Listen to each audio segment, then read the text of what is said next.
All right, so we're talking about music topics today, and what we think is going to be a cool topic is going to be, really, I think just California music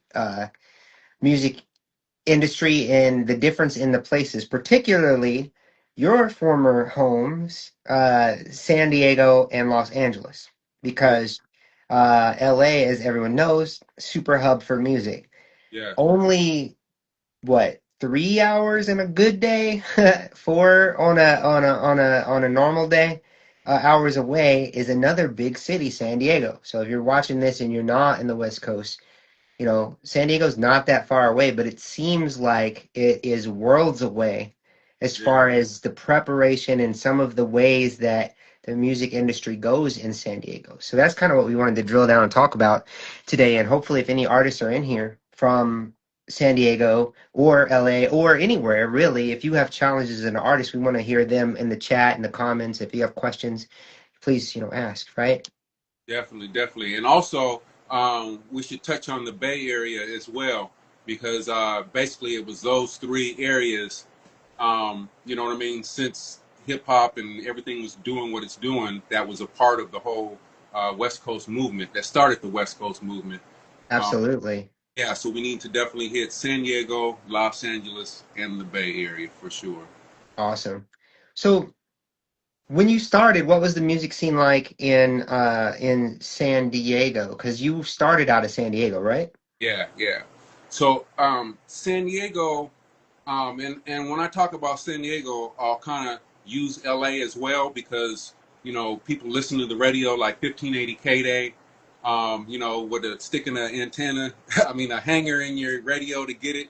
But San Diego was really up on a lot of things in the music that was coming from Los Angeles, right? Hmm. Hmm. Back then. And that's kind of like what we study, right? Like, Right. standard. That's where all the record companies were and everything, and they kind of set the standard on the sound, right? And Hmm. I think because it was Los Angeles and that was where all the record labels are, that's like you were saying, it's like an industry hub, right? So they had they were ahead of the game as far as doing things in a professional manner, right? Because they had the labels and the A&Rs and everybody right there to basically teach them, you know what I mean? Right. And coach them and let these artists know what they need to do and that and that. And it came to the light. Like you really recognize that, you know what I mean? When they Hmm. started releasing their records and albums and all that. And they were like, we had great producers, you know what I mean? In those studios, the Dre's and Battle Cats and all those uh, people like that in there setting the standard as well for sound, right? So Yeah. San Diego was a city, that I can say we were studying that. We were studying that music. They would come down for performances, you know what I mean? And San Diego showed up. I remember even when E40, I'd say probably the two biggest artists that were making an impact from the Bay was Too Short and E40 in the Click. And I remember I would actually be one of the DJs that DJs in between the acts. Hmm.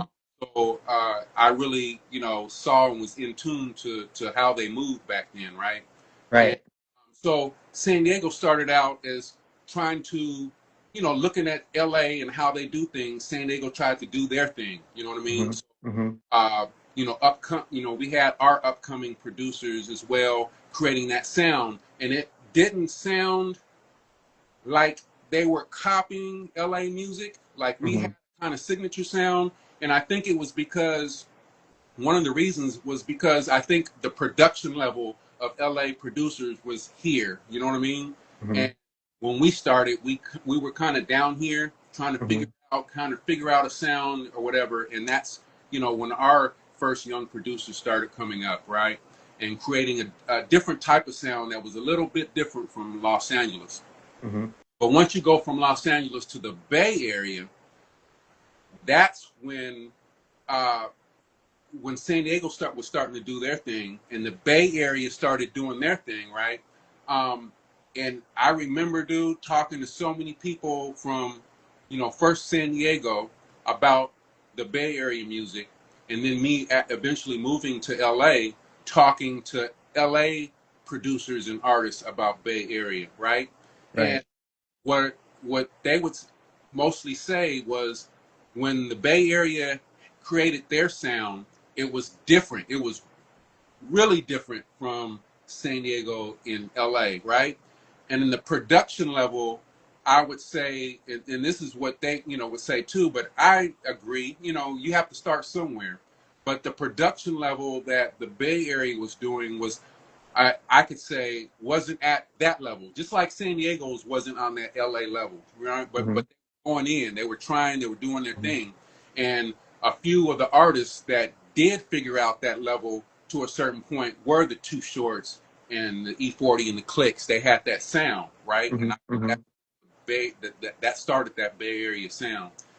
And the LA, didn't really accept it and take it all in as a whole as well. Mm-hmm. And what Mm-hmm. that did was made the Bay Area say, you know what? Because the Bay Area is big, they got a lot of people up there. They were like, you know what? We're not worried about what LA sounds like, what San Diego sounds like. We got our own thing, and we're doing our thing up here, and we got our own sound. And they Yeah. had people up there that bought into that, that supported them. They didn't have to, you know, travel outside and, you know what I mean, to sell Yeah. records. They were selling enough to maintain a career, you know, Mm-hmm. Mm-hmm. Bay Area, whether it's independently, you know what I mean, and selling out the trunk, and they were doing that too. And the Bay Area were masters at that. Mm-hmm. I remember when I just got out of high school, I had a girlfriend in San Diego, and her father lived in the Bay Area in San Francisco. So we drove up there one time to visit her father. You know what I mean? We stayed Yeah. over something. And I remember we went to the local mall there, right? I mean, this was, God, 87, something like that. You know what I Mm-hmm. mean? Mm-hmm. And, I remember going to the mall and I met Mr. Fab in the mall, just walking the mall with his music, you know what I mean? Trying to Mm-hmm. sell music. And back then, you didn't really see that. You know what I mean? Right. San Diego, you didn't see people at the mall, all that, but they were getting it in. And that was before people even knew who Mr. Fab was. It was one of those things where I think I got his CD and I told him I was a DJ from San Diego, and I think he just gave me the CD. But I remember bringing it back home, you know what I mean? And then years later, Mr. Fab became Mr. Fab, and I'm like, wow. So I always respect Mr. Fab's hustle from day one, but that's that Bay Area mentality, right? And then after that, E40 really made a mark by going to get that like $40 million deal with Jive Records, right? Mm-hmm. Mm-hmm. And he was one of the first to do that, something like that, where he went in and said, "Hey, I got all these acts. I want to bring them all, right? For Mm-hmm. something like killed the game, right? So he's all Right. his business, and that's that Bay Area hustle mentality, right? Uh, Yeah. so coming back down to San Diego in Los Angeles. Um, so when LA was getting it in, they had the labels, they had the mentorship, they were getting it in. San Diego was not on that level yet, but we have dope artists. We've had dope artists. I mean, I was behind some of the dopest artists from San Diego, like Black Mikey, one of the biggest names. He was the one that was one of the ones. I had a few different crews because I was emulating what Dr. Dre was doing in LA with the mixtapes. Mm-hmm. Mm-hmm. Dr. Dre made the mixtapes in LA. You can only get them exclusively at the Rhodium Swap Meet, and he had the whole crew rhyming at the beginning before he went into like a 3 to 5 minute master mix, right? He had Easy, DOC, everybody. Ice Cube would do one verses, right? Like at Mm-hmm. each side of the cassette. And that's how he blew up NWA and Ice Cube and Easy E and all that because of these mixtapes. But when I saw him do that, I started doing that, right? So I Mm-hmm. was other DJ in California that was doing what he was doing, featuring artists from San Diego, rhyming one verses on my mixtapes before I went into my 3 to 5 minute master mix, right? Yeah. Yeah. And so I was doing that from San Diego, and then they started selling at the swap meets in San Diego as well as the mom and pa record shops in San Diego, Hmm. right? Yeah. Some of the swap meet people that were selling music were getting some of the rhodium mixtapes from Dr. Dre's people up in LA. So they had Dre's. That's how I found out about Dre's mixtapes, with at the swap meets in San Diego. But when I started doing them and I bought them to the same dude, like, hey, here's my mixtape, right? Yeah. Yeah. He took it home, listened to it. He called me like during the week and said, hey, man, this is the business. Can you start bringing me these, selling me masters? I'll buy the masters from you. So that's Yeah. how I got into the mixtape thing, into the circuit in San Diego. And eventually, that dude said, hey, man, like my mixtapes were selling like hotcakes. And he was like, man, I want to tell Steve Yano, that's the dude who sold Dre's mixtapes in LA. I'm going to call Steve Yano and tell him about your mixtapes selling just like Dre's down here, and he needs to check them out. So he called Steve Yano and talked to him, and he called me and said, hey, Steve Yano wants to meet you. You know what I mean? So Wow. latest cassette. So I'm gonna give you the address, and you're gonna drive to the Rhodium swap meet next weekend. He wants to meet you. I drove up there, dude. Took him. I remember Dre used to make end of the year master mixtapes, cassettes, Hmm. and it Hmm. was mixed all the way through both sides. I mean, it was like a master mix of bits and pieces sliced out. It wasn't just the total songs, right? Right. Right. Like, whoa. So I did one. Hmm. The one that I took up to him was the end of 1987, the end of 87 master mix. Took Hmm. it to him when I met him, gave him the tape. He called me back in the middle of the week. Hey, man, I listened to your mix. Man, this is, I love what you're doing. I would like to sell your mixtapes along with Dre's up here in LA. Wow. The rest was history. When he did that, my name got around LA. All of a sudden, my mixtapes were in like all the mom and pop stores, all the swap meets from LA to the Inland Empire, right? Yeah. So it all stems back from that talent, though. You know what I mean? Hmm. Emulating what they were doing in Los Angeles. Yeah. And eventually, the production in San Diego and the production level in the Bay Hmm. rose and got higher and higher and higher. That hyphy sound was invented, and it was just a go from there. You know what I mean? Yeah. Um, Yeah. and so till this day, I would say some of the major differences between the three is when you look at the Bay Area, they have their own hustle in the Bay. It's Silicon Valley, so they have a lot of internet hustle as well.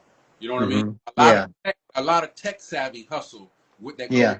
street hustle up in the Bay, and I think that helps them maintain their own community where they can be self, you know what I mean, sustainable, Hmm. right? Hmm. So they've already always been good just by themselves, but now they're at a point to where they're all up and down the West Coast. Everybody loves it, but coming from day one, that's kind of like how it evolved, right? Yeah. And so let's drop down back to San Diego and LA. I would say I moved back to San Diego around 2011 or so, something like that. And Hmm. around, I think it was 2015, I uh, got called upon to be one of the DJs at Jam 957, which is the station, the hip hop station in San Diego, right? Hmm. So when I did that, they had a tight playlist, of songs that they were playing or whatever. And I come from radio in Los Angeles. I was on the number one stations, both number one stations in Los Angeles, right? And I was the mix show music/mix show coordinator. I was the dude that had to meet with the record companies every week. Just so the record companies can come in and say, "Hey, Jam, here's our records. That I think you guys should be playing, right?" I was the dude that they had to go through before the station started playing their records, right? Hmm. Hmm. And I wasn't a yes man. You know what I mean? Like they come Right. with, five records. They play them for me. I'd be like, nope, nope, nope. You know what I mean? I had Right. no problem saying no, right? But I was that DJ dude from the streets, from the clubs, Mm-hmm. who all I know is good music. I know what moves the crowd. You know what I mean? Because I'm DJing Yeah. crowds, right? Live So feedback. Yeah. yeah, a lot of feedback. That's why I go on. You know what I mean? So you know, going to a radio station, it turns a little bit more political. You know what I mean? Mm-hmm. And I'm still Yeah. street level of just I'm a music dude. I'm not into the politics and politics and whatever. You know, you be my friend, we're cool. Okay, we're gonna play your record. I wasn't into that. You know what I mean? Right. I was there to make sure the station was playing the dopest records, right? So at first, these record labels were like, man, you know, Jam don't like us. You know, Yeah. because he ain't saying he says no to all our records. You know, he must have something against us or doesn't like us or whatever. But all of a sudden, they bought me that 20th record, right? Yeah. And I was like, this is that one. Yeah. Surprised them, right? Yeah. This is that one. And I was the dude that, you know, I wasn't a yes man because I could have told them all, oh, yeah, that's hot, right? Like most people do. Just Yeah. get it out the way. Oh, yeah, Yeah. that's hot. I'm digging it, right? Not me. So when I said to them, yeah, this is hot, right? They were like, whoa, okay. But after I said it, guess what? It was getting played on the mix shows. You know what I mean? Mm-hmm. Mm-hmm. Went right on the radio because they Yeah. me in my ear and judgment, right? Yeah. When Yeah. that happened, you know what I mean? When I said, oh yeah, I like this one, and I Mm-hmm. really acted on it, Yeah. that labels were like, oh, wait a minute, okay, nah, he likes us. He just, you know. Then they understood, right? Yeah. And I Yeah. think more respect at the end because I wasn't that dude that just Right. that was feeding them, you know what I mean? Mm-hmm. Dreams. Oh yeah, it's hot. So they're going back to their bosses like, yeah, Jam said it's hot, right? Right. To keep a job at the record Right. label. If they're not getting songs played, they're you know they might get fired, right? So Right. dudes were looking at me like Jam don't like me. I'm gonna might lose my job. You know what I mean? But when Yeah. I started playing those records that I believed in, their bosses were so happy. You know what I Yeah. mean? And Yeah. they became that guy, right? Right. Because I really did what I said I was gonna do. Yeah. So I learned a lot in Los Angeles, being on the radio. You know, I think till this day, I'm only one of two DJs that have been on LA radio, which is the number 2 market in the United States behind New York. So Mm-hmm. all most of the stations look at what LA and New York is doing, and now Mm-hmm. South as well. Um, so how can I say when it when it came down to them believing in me in my ear, I passed that test because they saw what I did when I said I believed. Mm. So when I went to radio in San Diego, I had so much information because I was at this level doing it. You know what I mean? I Right. understood. I was also the person that had to talk to all the independent artists in LA that wanted their music played. That was another day of a music meeting. You know, one day was with the major labels, the other day was with all the independent artists, right? Mm-hmm. The Mm-hmm. one who had to talk to them. Can you imagine that?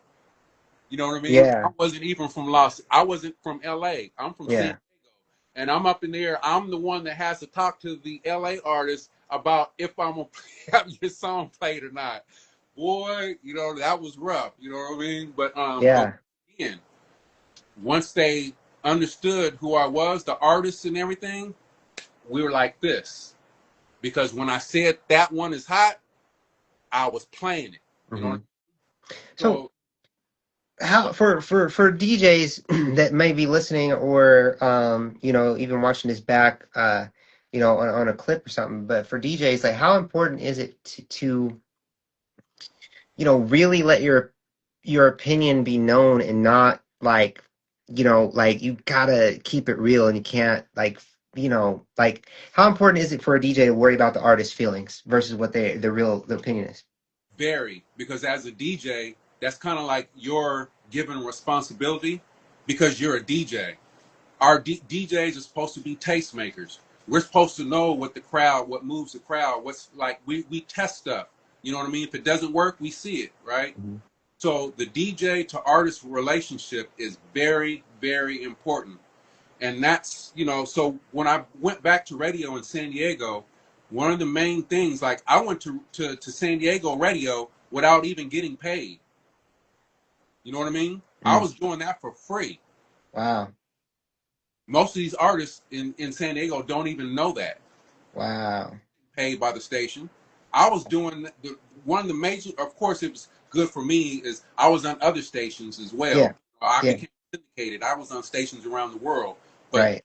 San Diego was like my hometown. So Right. Right. Right. I wasn't tripping off the money. It was more Hmm. important for me to make sure that the station was playing records they should be playing, Right. giving light to San Diego artists at the same time. Yeah. You know what That's giving back to the culture. Yes, and that's where I stood, and I'll take that to my grave. You know what I mean? If I came in a situation where the station was like, well, Jam, you can't play some songs that you believe in, or you can't play any San Diego artists or whatever, then I'm exit stage right.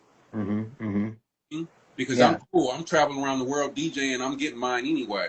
So, Right. so that was my main thing of being on San Diego Radio Hmm. was to Hmm. get certain songs on the radio that Hmm. were gotten on the radio. And fortunately, the program directors that were there when I first got on gave me that leeway. You know what I mean? Yeah. Some of the program directors that eventually came in was actually one of my program directors at one of the stations in Los Angeles. You know what I Oh, mean? nice. He Uh-huh. already knew. He was like, Jam, do your thing, right? Yeah. So, Yeah. so my main thing was to play San Diego artists on the radio that needed to be on the radio. Big Mhm. difference. Just because you're from San Diego and you just went in the studio last night and did a record that all you and your homies said was told you was hot does not mean it belongs on the radio. Right. Now let's drill down on that if you can. It's important to give that real raw feedback, right? And then you just said the people that need to be on the radio versus the people that want to be on the radio. A lot of people want to be on the radio. I think everyone who ever writes a song wants to be on the radio, right? So, you know, what how do you what do you think that what is the disconnect? How come people don't realize that they're not radio ready? That they're not radio ready Yeah, how come an artist thinks that, how come they can't smell their own shit? Why do they think their shit doesn't stink?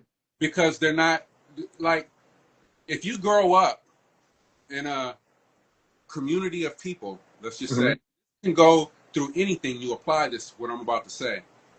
If every day you're talking to this group of people and they're giving you the same thing, Hmm. you're going to start to believe that. Hmm.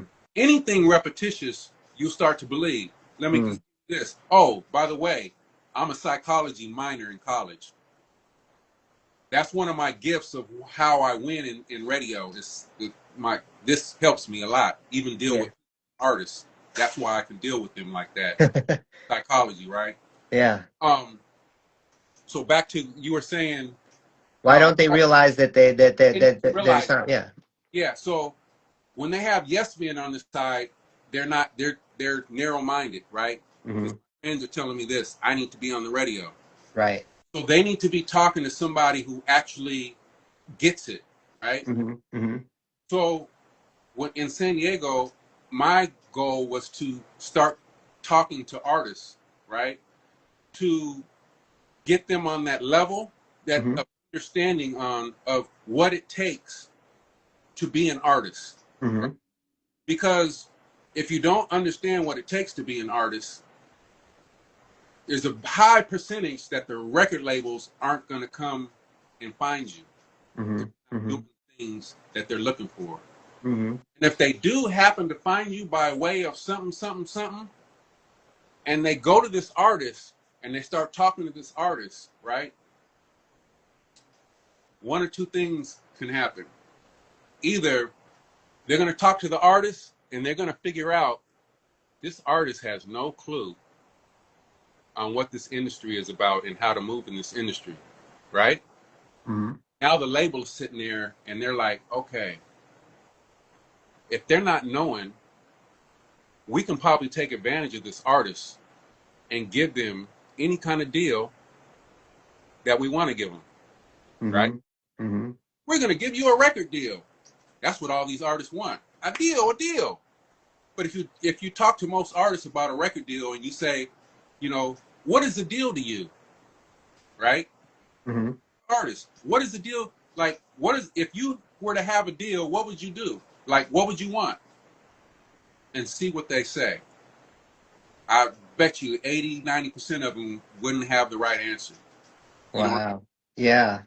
so like even let's talk about in today's world. San Diego has a lot of dope artists, especially over these, past past 5, 10 years. Like artists have really come up to these levels. Like there's some spitters in San Diego for real, right? Even when I was there on radio, I saw it, right? But the thing was, they weren't ready because they didn't have the knowledge of how to move, right? Mm-hmm. Mm-hmm. So when I was on the radio in San Diego, dude, I was trying to educate these artists, right? Mm-hmm.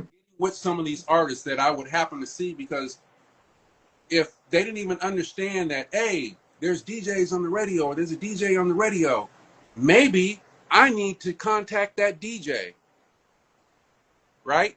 Mm-hmm. Like, dude, if I was an artist coming up, just like I was a DJ coming up, things weren't handed to me as a DJ on a silver platter. I went and got it. There weren't social networks and all that. I had to show up when I wanted to talk to somebody. Yeah. That's And I'm talking IRL. The kids about, would say now, I in real life, yeah, IRL, right? Yeah. I would drive to LA like it's nothing, Mm-hmm. to Mm-hmm. go to clubs, to show my face, you know what I mean? To introduce myself. Yeah. Let, that's what it takes, though. You know what I mean? You got to know what to do, what's going to benefit you. If you're an artist and you got somebody on the radio, or DJs on the radio, that's your basically that's your point of attack, Yeah. dude. 90% of the artists wouldn't even reach out. You know, Mm-hmm. I Do have you do I you, have Instagram, like DM do, me, send do me you a message, to get, ask me questions. mm-hmm. How about you hit me up and say, hey, Jam, what's your email? I want to send you my latest music, right? Mm-hmm. And Mm-hmm. not to send me your music because, you know, Jam, I'm sending you my record because, I want you to play it on the radio. That's the wrong mentality. Mm-hmm. Your mentality of communicating with a DJ should be to get your music to the DJ. And then you let him give you feedback on your record. Mm. It might be a club DJ that DJs at a club that might not be able to play your style. Maybe might not fit the club. You know what I mean? Right. Right. But that's okay. What you really need is feedback from that DJ.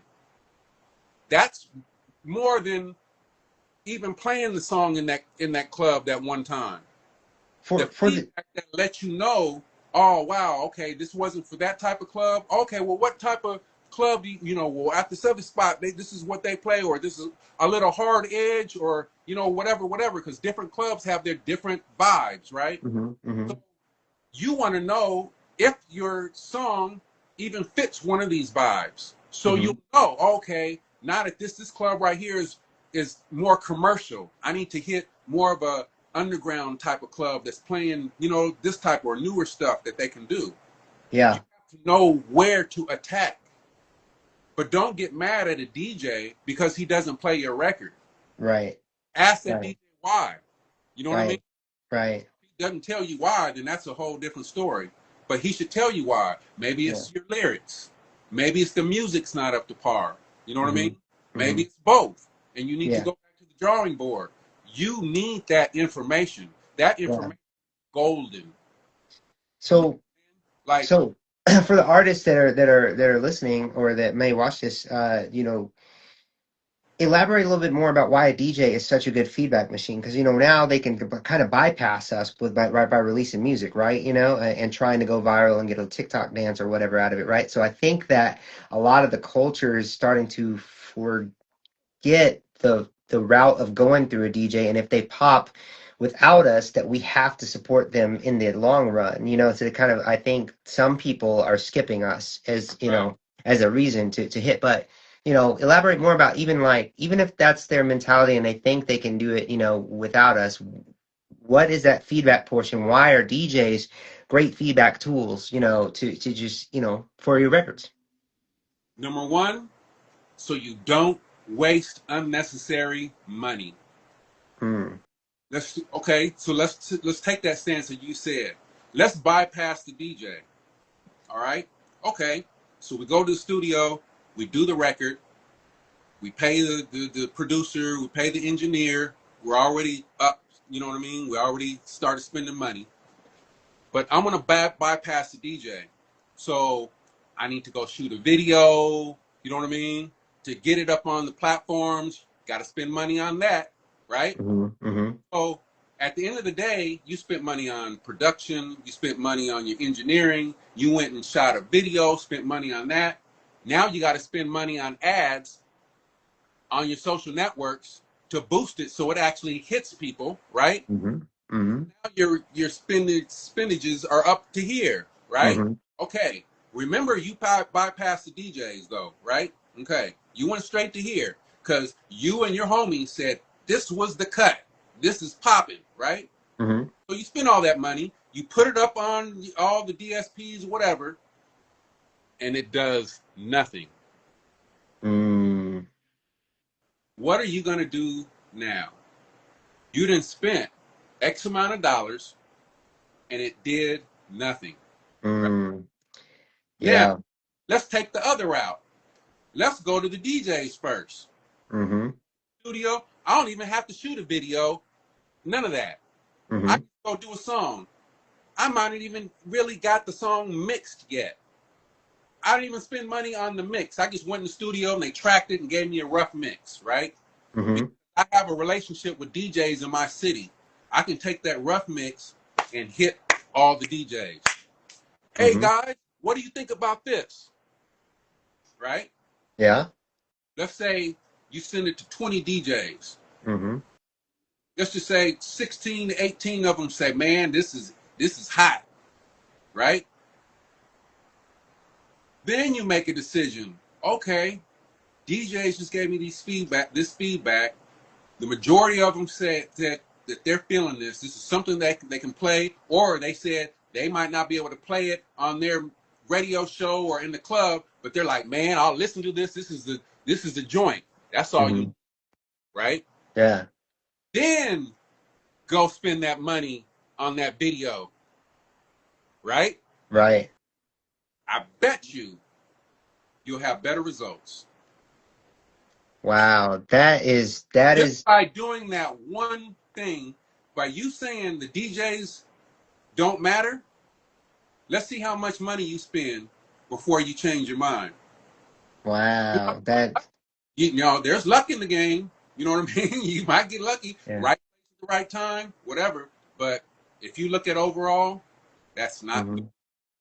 Dude, and they know what's funny is if you look at the look at even being big, right? You know what I mean? If you lose the people for some reason, it's just not the level that you were. If you look at Katy Perry, she's been on this downward spiral, you know what I mean? And she was on top of the world, you know what I mean? And now she tries things and she does stuff and it kind of comes off as corny, and you just kind of wonder who's okay in this stuff for you to Right. have, this particular thing going on and whatnot, in your videos, or for you to make that choose that song versus this, and whatever. And yeah, it's you're a million percent right. I think that that the DJs and building that friendship and coalition of your own circle of DJs that is very important for artists. I don't think they're doing that much these days, and but part of it could be that people are afraid to ask for the feedback. So what would you say to somebody who's afraid to ask for that feedback? I mean, granted, I guess even releasing it they should be more scared of releasing it, right? Because the ultimate feedback is 0 plays,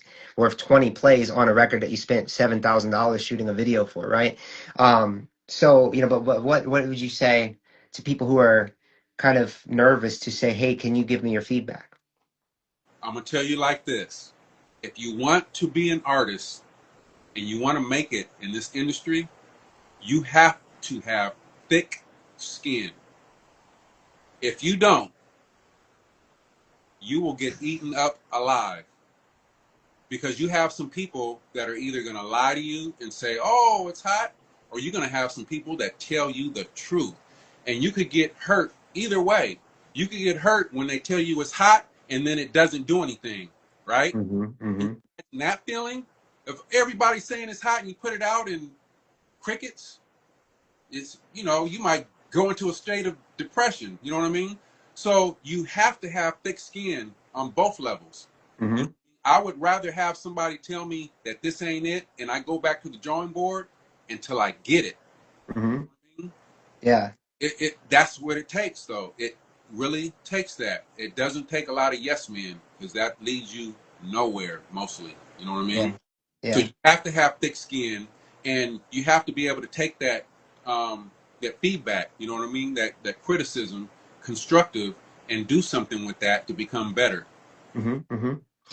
Do you have any tips? I mean, you said the psychology, I didn't even know about that. That's really cool, the degree in psychology. But so what kind of tips do you have for people to kind of, you know, um, build that bravery or deal with a bruised ego? Like, what kind of tips would you have to someone who tried it? Like, let's say to someone like, oh, you know what? I'm gonna get out of my shell. I'm gonna give it to 10 I'm gonna write 10 DJs, and that are in my city, and then they got their first, this is garbage, son, and they're not getting talked to anymore. If they can't elaborate on it, they just said it's garbage.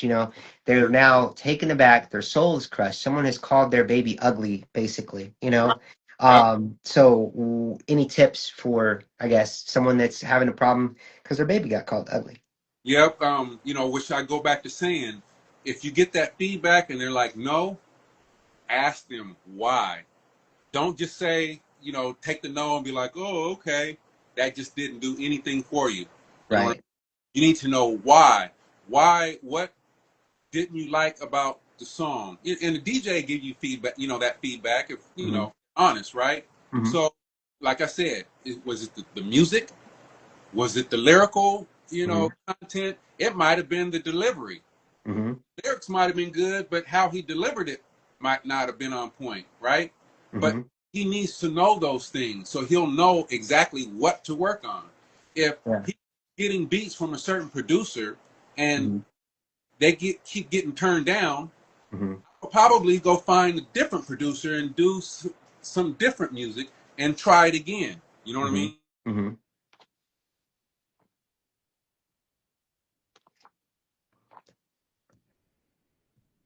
I can't hear you. I I can't hear you. Hold on. Am Can you? Okay. I, Now I hear you. Yeah. Now I hear you. It cut off. It was such a good stuff. Go back about 5 seconds. I was saying, when you ask them if Hmm. they give you feedback and say the producer, the Hmm. music isn't good, over and over again, then Yeah. different producer and do Yeah. something different musically. If they Yeah. lyrically, need some work, then go back to the drawing board with your lyrics. You Hmm. know, Hmm. Hmm. so that's the first point of attack. Yeah. Yeah, so that's the best. Nice. That don't be afraid. You can't be afraid in this industry. That's part of your story, right? Hmm. That's part of your story in the long run. Man, I remember when I first started doing this thing, and people were turning me down or didn't like the way I was doing, and I went back to the drawing board and I did it again, and then now look at me. You know what I Hmm. mean? It's all Hmm. part of the story. You know what I mean? And let your Yeah. story. I love that. That's a great way to take that bad feedback, right? Is like it's your story. Yes, It's a your great story. way to look at it. Yeah, Yep. I love When you that. relate to your audience, they want to know your story. It's Hmm. more than just putting, here's my single, Yeah. other single. Like, Yeah. nah, man, you got to get in there. you know what Yeah. Absolutely. Wow. Um, let's see. So then, basically, what would you say about the inverse of that, the opposite of that? What would you say about to DJs that want to reach out to artists? What if you see an independent artist and you believe in them, but you see that like, yo, like, you're you got this, but I think I have a feeling about your record. You know what I mean? And they're independent, they're smaller. You know what I mean? Maybe it could be a hometown guy, right? And the crews, right? 'Cause a lot of people complain about their hometowns. This is even back in Indiana where I'm from and shit. You know, everybody's like, "Oh, in Indiana, we don't, we don't got the we." It's always it's been the same. Tale as old as time. They're complaining about the hometown and whatever, right? So, what would you say to DJs that want to, try to get that give that feedback when it's unsolicited? Well, first of all, usually when DJs want to even take the time to do that, it's usually because something that they like. You know what I mean? Like, there's so many people that they don't like. I don't think they're going to take time to reach out to them and say, "Hey, man, I don't like you," or you know what I mean? So, so first of all, let's just say the DJs, if they're going to reach out to somebody, they're going to reach out to the people that have some movement, or posted a song, clip of a song, and they really like it. You know what I mean? Mhm, And that artist might not have a connection with them. Might not have their number, but that's really not an excuse for the artist not to get with the DJ unless the mhm. DJ doesn't have any social networks. you Right. know, like what DJ doesn't have Instagram? You know what I mean? So Mhm, mhm, I really think it's important for on the foundation, those artists to get with the DJ. Period. mhm, mhm. That's first level. Right. Because that tells the DJ that, man, these artists care. Yeah. That's the first bonus you can have coming from a DJ, is from an artist reaching out to them. Mhm. I mean, that shows Yeah. that they really care about what they're doing, and they don't Yeah. think they're too big, or they don't have to talk to the DJ because all their homies say their stuff is hot and all that. Like, nah, man, you got to build with these cats and build those relationships and build that trust of when a DJ tells you whatever it is, take that and use it. You know what I mean, to better your situations. Um, Yeah. so, like when I would reach out to certain artists, right? I would, like I said, I'm always trying to teach the artists. I'll give an artist tough love all day. All day, I'll give them Mhm, tough love. You know what I mean? mhm, They can hate me, they can not, like me, but just like those record label people, when I go to them and I give them that tough love and they come back and they perform, I give them the opposite of that tough love. You know, mhm. and tell them I appreciate how they did that and took it upon themselves to get to that next level after I gave them a gem and some inside information on how to move, right? So Yeah. whenever I reached out to an artist when I was in San Diego and still today that I see has movement, I'll ask them some questions, or, hey, I really like this song. Here's my email. Can you send it to me? Right? Mhm, mhm, I'll give them tests. And they don't, most of the time, they don't even know they're being tested. mhm. I'll give them certain things that I ask for, right? Yeah. And I'm just going to see if they do it. Yeah. It's so easy to weed out the artists that really want it and the artists that don't. Mm. I will take an artist on this level that works hard rather than an artist on this level that thinks that they don't. Mm. This artist is going to end up doing this all day. Yeah.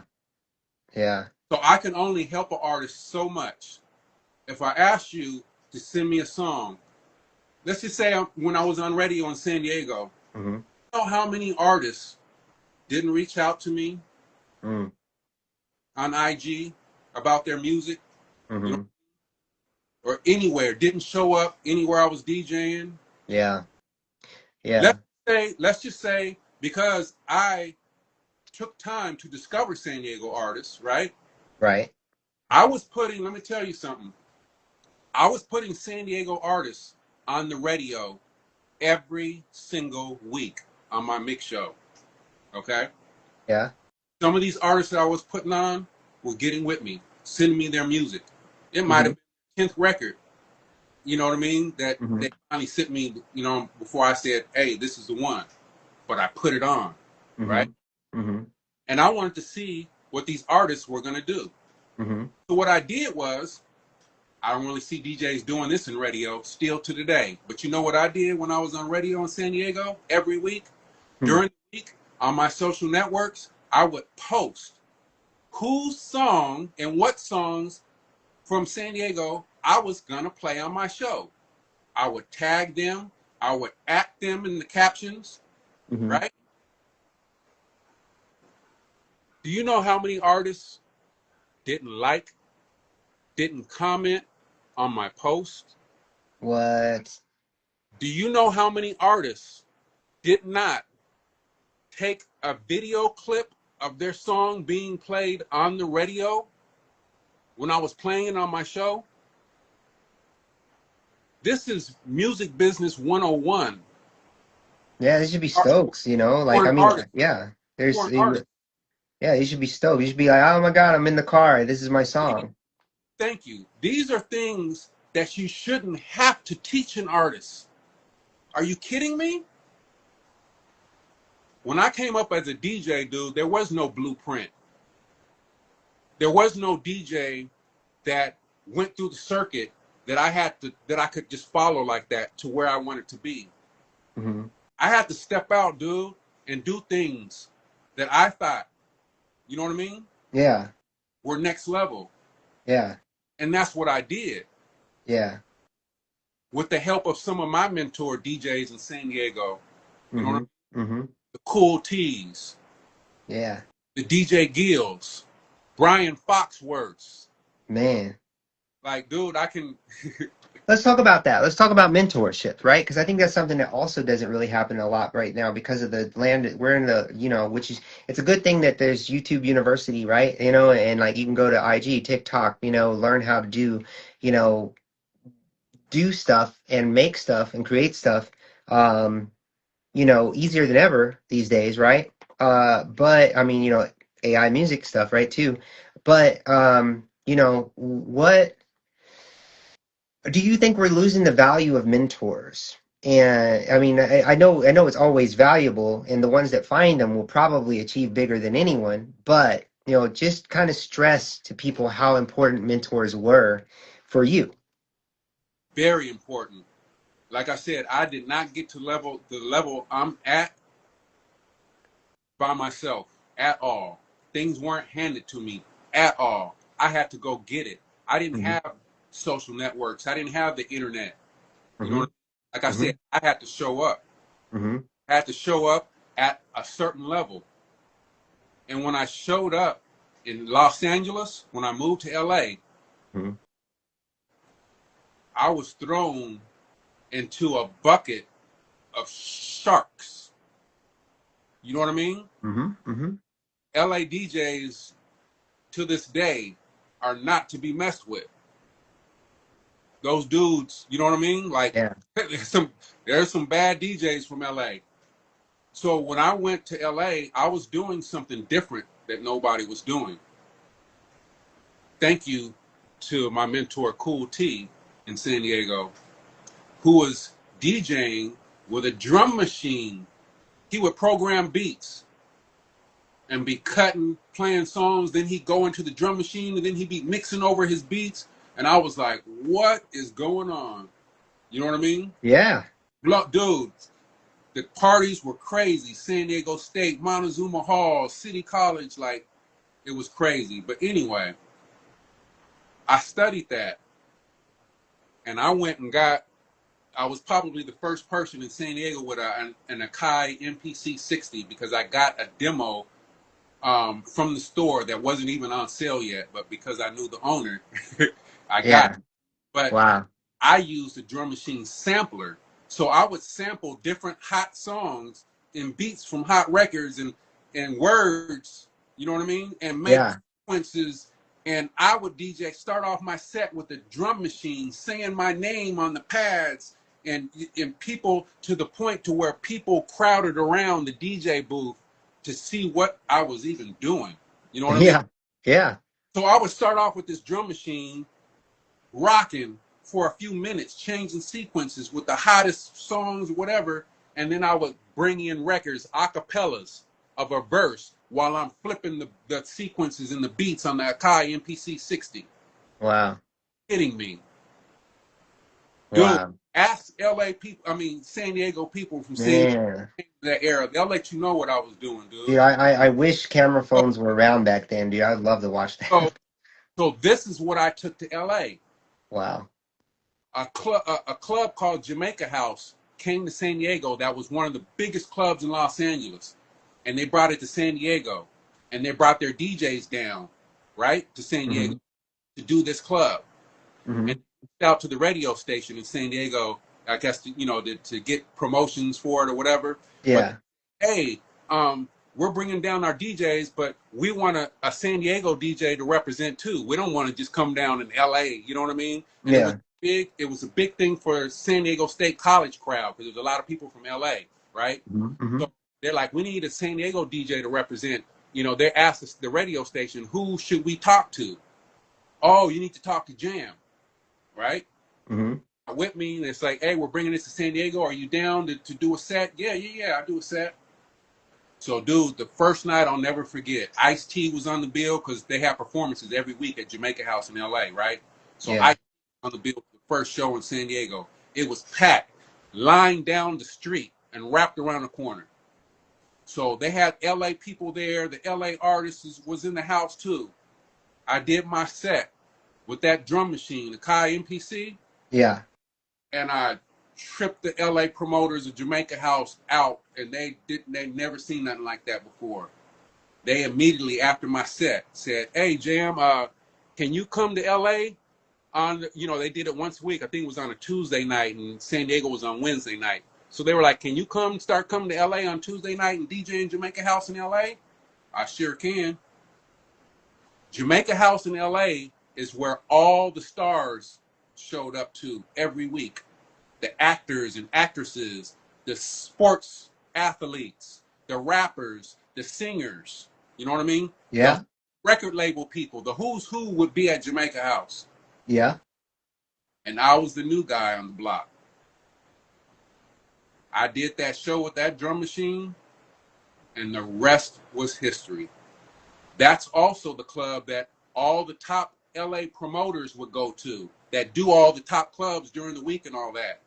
So when I did that set in Jamaica House, all the top club promoters came up to me. Jam, can you do our club? Jam, can you do my? All of a sudden, I went from doing Jamaica House, dude, one night a week, to doing 5 and 6 nights of the most premier clubs in LA. Wow.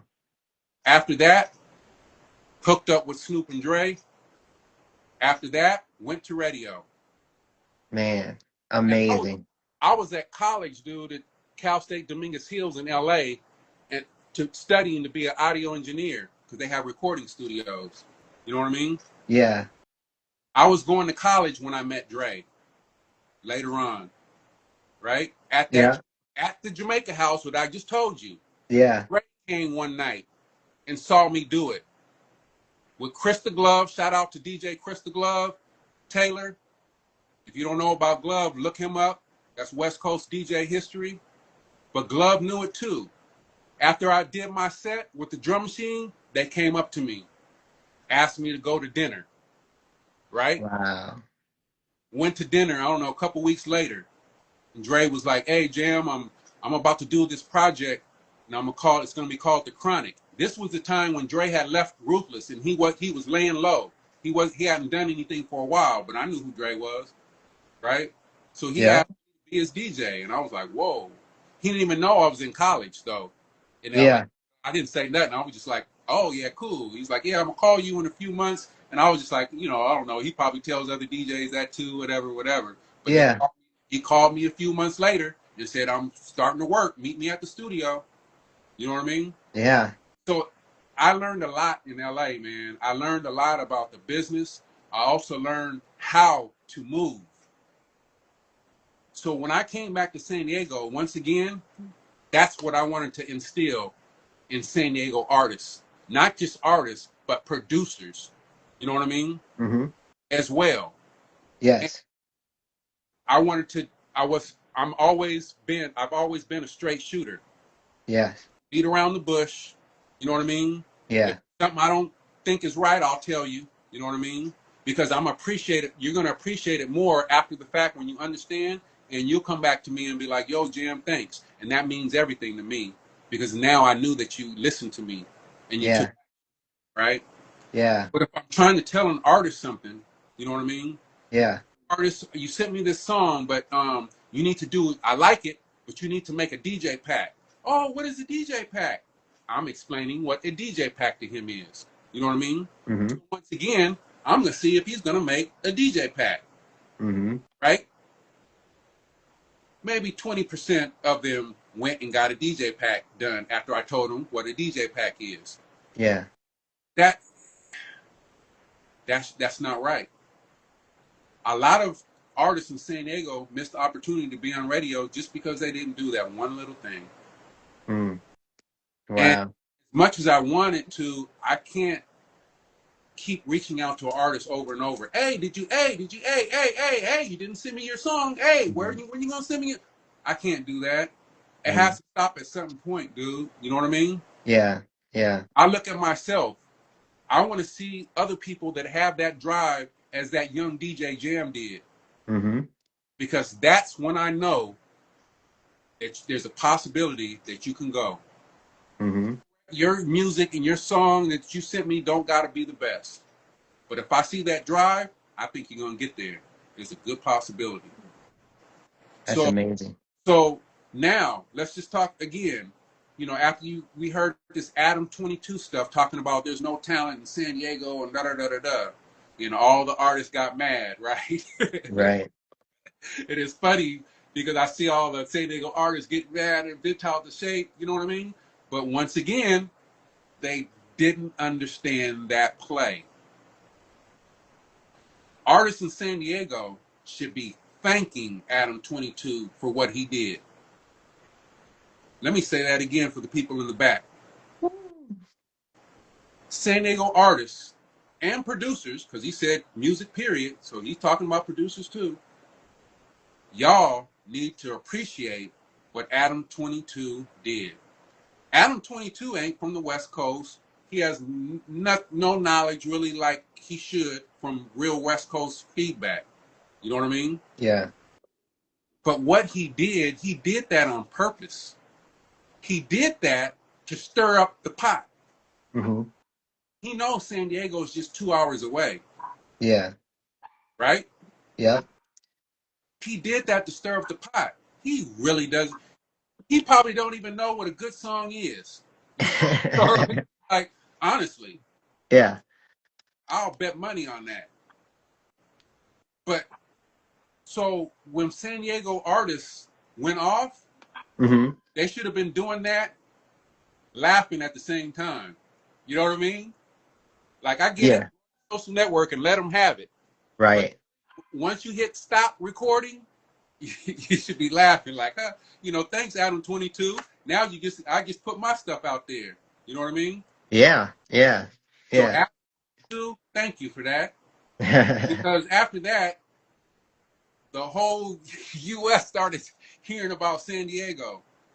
And I bet you a lot of people were enlightened to artists that they hadn't even heard of before just because of that one thing that happened.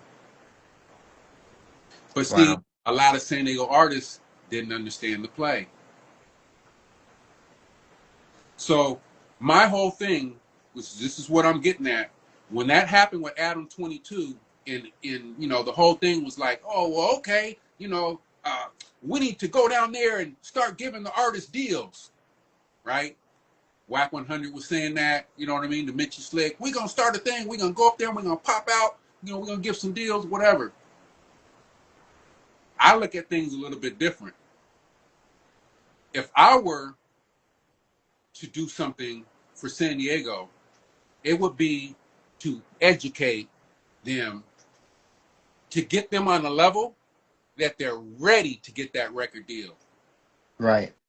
How about we start there instead of just saying, we're just going to go give somebody a deal? Because if they go give you a deal and you aren't ready, guess what? Record deals, all that is a big loan from the bank that charges you way more interest that you would have gotten from your own bank if you would have gotten that loan by yourself to do the same thing that record company is going to do. So when you don't perform and you're not ready and that label spills all that money, guess who you owe money to? Guess who you're in debt to? Guess how long it's going to take to get out of that debt from that label? They just signed you to a 3 project album plus deal with their option to drop you or keep it going. The ones that have the power to put all your albums that you're going in the studio with your budget money creating, and you turn in that album and they listen to it and they were like, oh, okay, well, we're going to sit it on the shelf for now. We got these other artists that are popping that we're going to put money into now. And you're just sitting on that shelf, mad, pissed off, right? Mm-hmm. So I think it starts with education. Now, granted, there's some artists that's been through it already that know. Let's talking about the overall, though, picture. Yeah. Yeah. Well, we So, can drill, yeah, we can drill down more on education and the details of those educations on our future lives, right? So, like, I think that if anyone has anything that they have questions wise, they need to be hitting your DM. I mean, after checking this out, or if they've seen a clip yeah, online, like hit you on DM, right? dude, I give all artists the time of day. I get hit up by more artists that are around the world than I do in San Diego. And that makes me sad, kind of. Oh man, Because wow, I, I'm in positions to do a lot for them, not yeah, just myself. Do you know right, how many DJs I know around the world that we talk and communicate? You know what I mean? We yeah, exchange music. You know what I mean? mm-hmm, All the time. You know how far that goes around the world of DJs that I know that are on radio, that are in the biggest clubs in the world, that I yeah, pick up the phone or go on my social networks and hit them. It's ridiculous. I travel all over the world, dude. Like you know what I mean? Like playing the biggest clubs, chopping it up, going in the studios with these artists from all over the world because they know I'm in town and they invite me to do their studio sessions mm-hmm, because they want me to give them that feedback. mm-hmm, This is them coming to me. I'm not approaching them. yeah, They get it. I'm here. I'm here. I want to help. San Diego artists. I'm here. I never went nowhere. I'm a DM away. damn, facts. But you have to have thick skin. Because if you don't, you might get mad at me. But all I'm trying to do is help you. And at the end of the day, those who understand that get it. And they get to places that they never imagined they would even get to be. That's amazing. And on the radio and stations around the world, just because I got relationships. Yeah. So artists, if you're listening to this, hit them up because you could be one DM away from, really upping your game or even changing your life. Yeah, like I left I took a vacation from the industry, you know what I mean, Mm-hmm. a year ago.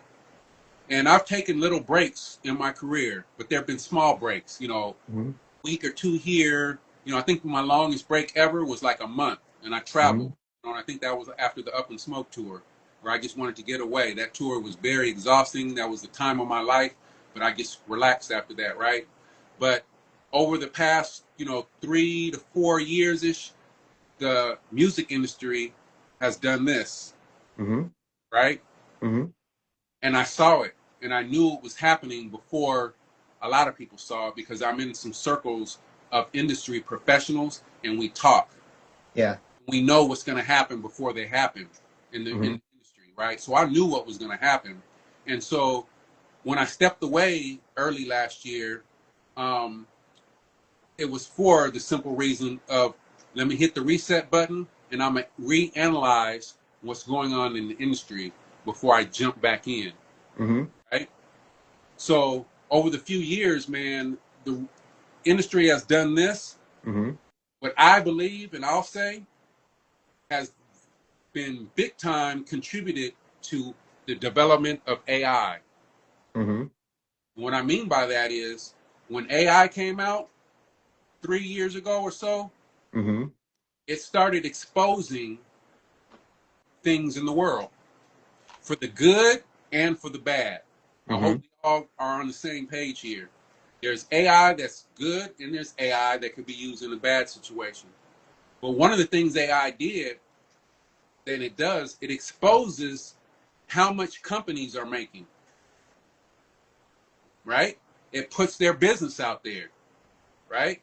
So Mm-hmm. one of the things it did, it exposed the streaming platforms, it exposed record labels, and it also exposed radio into showing how much these platforms are making. And when I say that, really the record labels and the streaming platforms, radio is really trying to redevelop itself, but they're connected, right? Mm-hmm. Mm-hmm. So when it started exposing how much these companies are making, how much streaming platforms are making, how much the record labels, artists were like, wait a minute, this is what it is? This ain't right. I'm getting, all these views and I got paid $1,000 when I got millions, and you know what I mean? Like, wait a minute, something ain't right. When that started happening, guess what started happening right after that? The companies started doing layoffs, right? Because they knew their businesses were exposed, and these businesses have shareholders Mm-hmm. that they need to keep, right? Mm-hmm. So how do you keep your numbers up when your numbers start to deplenish? You start getting rid of your staff, right? Because that's Mm-hmm. over. So that's what you started seeing. Record labels firing half of their staffs. All they're doing, Mm-hmm. you know what I mean? Yeah. There's no there's no artist development division at labels, right? Mm-hmm. I think a lot of these labels went and said, "Oh, AI is here." You know what I mean? We just need AI. We don't need a staff anymore. We're gonna let AI predict the next hit and all this. But then soon after, they found out that that ain't the case. You still Mm-hmm. need a human element. You need artist development, because when you go and you get signed a TikTok artist because he's got so many views on TikTok, and you're like, oh, he's hot, he's gonna go, and they sign him, then it's time to hit the road because you're getting booked, artists. And when they show up for that performance, terrible, Yeah. because they had no development, Wow. Yeah. have no budgets, Yeah. Yeah. right? Yeah. So they fire their staffs to keep their machines going. So anyway, last year, I left the industry. I left my syndicated radio shows, which I had two of them. It's hard just having one syndicated show around the world week by week, but I was doing two shows. You know what I mean? It Yeah. took 6 days out of my week to do two shows. That was Mm-hmm. my whole life. So when I stepped away, man, I hit that reset button, reanalyze the industry. And this is what the industry is about right now, as we speak. This is the play. The play is, as an artist, to develop your own communities. Because those budgets at the labels and all these platforms that they had to go sign artists went away. They don't have those budgets anymore. They don't have those budgets to go sign an artist just because they believed in them, right? Mm-hmm. Mm-hmm. Those budgets went away. The budgets that are around today, for the most part, are the budgets that have to be put to something with some proven numbers that they can have to support. That's where TikTok and these social networks come in, and they're Mm-hmm. believing numbers just because of these views. And a lot of these views are bumped up, right? They pay Yeah. for these views to get them bumped so they look a certain way. Yeah. That ends up hurting you with the long run. Yeah. It hurts you in the long run. Yeah. Stay true to yourself. Stay true to your numbers. You know what I mean? Yeah. I think that all started when people bumped up their follower numbers on their accounts. You know what I mean? Yeah. Yeah. When all they did was hurt them because they have so many followers, and when they post something, No engagement. you better match that post with a lot of money, because Yeah. that algorithm is going to see that. Why do you have 1 million followers, but when you post something, you only got, you know what I mean, certain amount Yeah. of or likes, Yeah. and then they put you in a, you know what I mean, in a In social, the you know what I mean. yeah, yeah. Stay true to you, who you are. Stay true to your numbers, always. Um, but yeah, there's, you know, Jam, it's been things. great. It's all these different things, man, that it takes to Yeah, to be serious as an artist, man. That they need to attack, yeah. definitely. It's been great, and you dropped so much gems and jewels for this, conversation. I think, I'll call you after this. We get off the live, but yeah, I think, this has been awesome. Hopefully, if anyone's been in here checking it out, even not, when they check the clips later, like it's worth watching the full thing because you've really, dropped a lot of gems today. And what's great is you have plenty more to talk about too, especially once the community keeps building and people understand that they don't have to be scared. They can ask questions even on your live streams too. Yeah, So yeah. yeah, this has We been need to. awesome. We're gonna start doing this more often. You know, Yep. those who are on right now, paying attention and viewing this, we're gonna do this more often. You know, I Hmm. think today is a good day, 7 o'clock. There's a lot of information I'm about to spill on these when we do these things. Though, just be prepared, and you guys, artists, have a pen and a paper to take notes because I'm gonna be giving you Hmm. guys game. So once again, if you're serious about what you're doing, just listen to next time, have a pencil or a pen and a piece of paper to take notes. And let's Yep. see how they do when they show up next time, right? Um, Absolutely. but, I want to shout out a few people who've been in here. Oh yeah. 96.5 Street Life, Luciano, Callie Kane, Miss Duchess. Miss Duchess is in Australia. Shout out Hey. Mr. Miranda. Shout out 2KMF, the production crew. Shout out to Hey. L Spanks, what up? Triton Mac, Doc Holiday, what up? Hex One, what up? Doc Holiday had that remix. We did a remix for that Sin City project that's out now. Shout out Nice. to him and DJ Steve Wonder.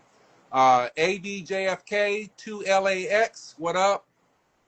Uh, 2KMF, in our opinion, more people should learn the business, the politics, and the game. Exactly. Jay Spooks, Nice. Jay Spooks, what up? What's good? He's an artist that has definitely gone through the ringer and has learned. You know what I mean? He came out with that hit, man. Dago represent Lemon Grove all day. You know what I mean? Hey. Let's see, ML the King, another DJ in the house from back in the day. What up? Splash 656. What up? Nice.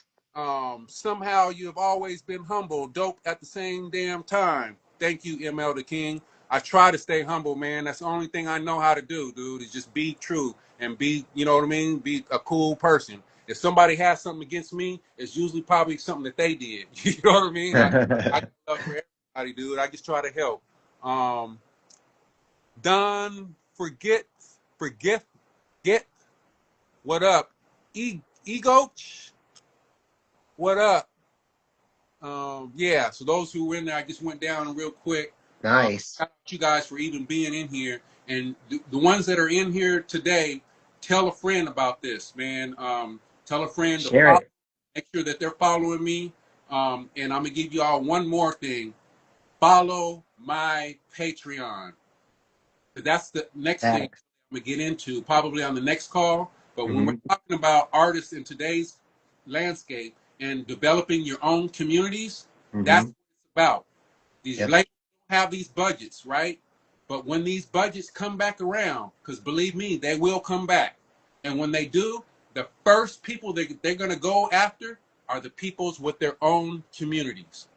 I'm giving you the hint right now. So if you don't have a Patreon, y'all need to look up Patreon. Follow my Patreon. It's patreon.com/DJJamDPG. You can click on my Giganomics app link, the Giganomics app link in my bio, right? In my IG or any of my social network bio, and click on that Patreon sign up button. Enter your email address. I'm giving y'all homework. I'm going to see who does it because I'm going to check my Patreon and see who signed up, right?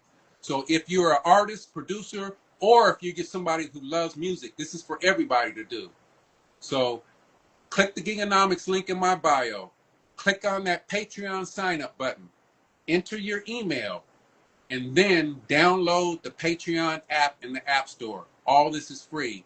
Then you're connected right to me. There's no algorithm. Whenever I do something, I say something, or I say I'm going to do something, put out a project, I even do giveaways. You'll be notified directly to your cell phone. You'll get it right away if you just do those couple of things. Sign Mm-hmm. up with your email and download the Patreon app. Follow DJ Jam DPG. And yeah, I'll see who's on it later on. You know, it only That's takes a second.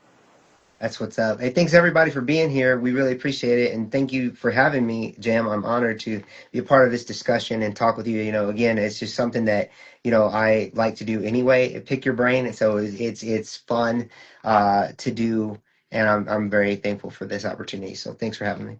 Oh, no problem, man. And like I said, I can't wait till we start doing this more. Yeah, absolutely.